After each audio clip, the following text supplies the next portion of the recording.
بسم الله الرحمن الرحيم والشمس وضحاها والقمر إذا تلاها والنهار إذا جلاها والليل إذا يغشاها والسماء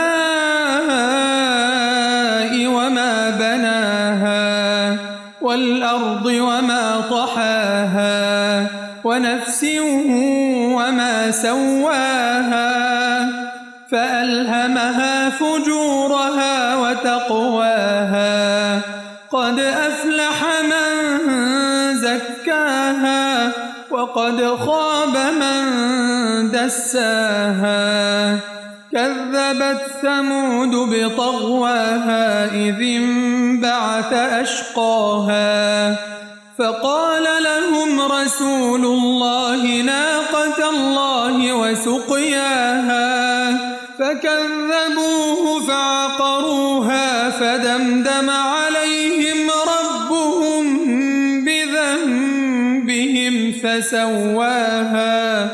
ولا يخاف عقباها.